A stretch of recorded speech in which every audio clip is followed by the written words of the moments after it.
Kali ini kita akan membahas anime dengan main karakter yang pengen hidup, tenang tapi malah diberi kekuatan overpower dari dewa.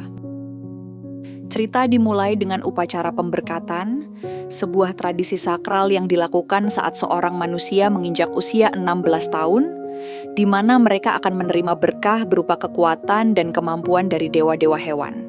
Hari itu, tiba giliran Shopia Leler dipanggil ke depan untuk memilih kartu takdirnya. Kartu yang akan menentukan berkah apa yang ia terima. Shopia gelisah, berharap ia mendapat berkah yang tidak membuatnya menonjol, cukup kekuatan biasa agar ia bisa menjalani hidup tenang. Namun, takdir berkata lain. Saat membuka mata, Shopia terkejut mendapati bahwa dirinya menerima anugerah dari Dewa Gorila, berkah yang terdengar luar biasa dan mencolok. Keesokan harinya di kelas, Shopia didatangi oleh sekelompok siswi populer, dipimpin oleh seorang gadis bernama Karisa. Dengan nada merendahkan, Karisa bertanya berkah apa yang diterima Shopia. Setelah membuat keributan kecil, mereka pun pergi. Saat jam makan siang, Shopia pergi menyendiri ke taman. Duduk di bawah pohon, ia merenung sambil berharap waktu bisa dipercepat agar ia bisa segera lulus. Sayangnya, masih ada 2 tahun lagi. Saat hendak menggigit apel itu hancur dalam genggamannya, ia belum bisa mengendalikan kekuatan barunya. Sejak kemarin, ia sudah menghancurkan banyak benda secara tak sengaja. Flashback ke hari sebelumnya, Shopia menghadap kepala sekolah untuk menanyakan arti dari kartu yang ia dapatkan. Sang kepala sekolah terkejut, lalu menjelaskan bahwa berkah dari Dewa Gorila adalah kekuatan langka yang hanya muncul setiap 50 tahun. Konon, berkah ini termasuk salah satu kekuatan kelas tempur tertinggi. Ia pun meminta Shopia datang kembali ke kantornya keesokan harinya. Hari berikutnya, saat Shopia kembali, kepala sekolah menyampaikan kabar mengejutkan. Ia telah direkomendasikan untuk mengikuti ujian perekrutan kesatria kerajaan. Mereka yang menerima berkah dari Dewa Gorila memiliki potensi tempur yang luar biasa.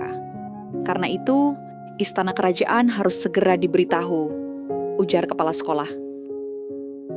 Shopia tertegun.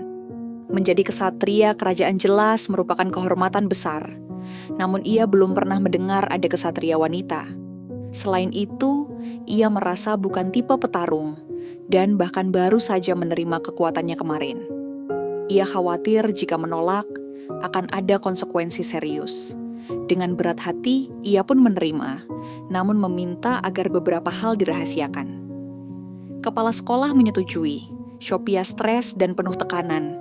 Namun Shopia diam-diam berharap gagal dalam ujian nanti, agar bisa kembali ke kehidupan biasa. Hari ujian pun tiba. Dalam perjalanan menuju tempat ujian, Shopia bertemu seorang kakek yang mengalami kesulitan. Awalnya ragu, ia akhirnya memutuskan membantu. Sang kakek terkejut melihat gadis sekecil itu mampu mengangkat semua muatannya dengan mudah. Setelah membantu, Shopia tersesat. Tapi kemudian bertemu seorang pria misterius yang memberitahunya arah ke lapangan latihan kesatria kerajaan. Pria itu meninggalkan kesan mendalam di hati Shopia.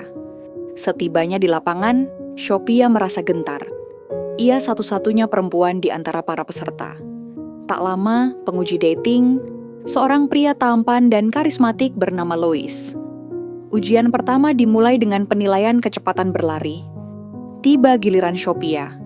Ia melesat begitu cepat hingga menghancurkan tembok pembatas. Semua orang terkejut, Shopia lupa bahwa gorila bisa berlari hingga 40 km per jam. Ujian selanjutnya adalah rappelling dari menara tinggi. Banyak peserta tampak takut, kecuali seorang pemuda bernama Eddie Veles yang turun dengan cepat dan mulus. Sementara itu, Isaac sangat ketakutan. Shopia memutuskan turun bersamanya untuk meringankan ketakutannya. Namun, saat turun perlahan, Isaac terpeleset dan tali pengamannya putus. Shopia langsung menangkapnya dengan satu tangan.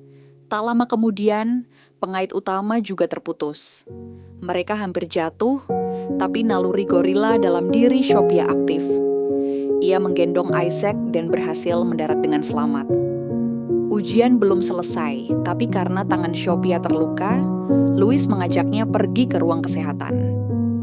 Di sana, Louis membantu mengobati lukanya. Episode pertama pun ditutup dengan Sophia yang diam-diam mulai terpesona pada sosok Louis.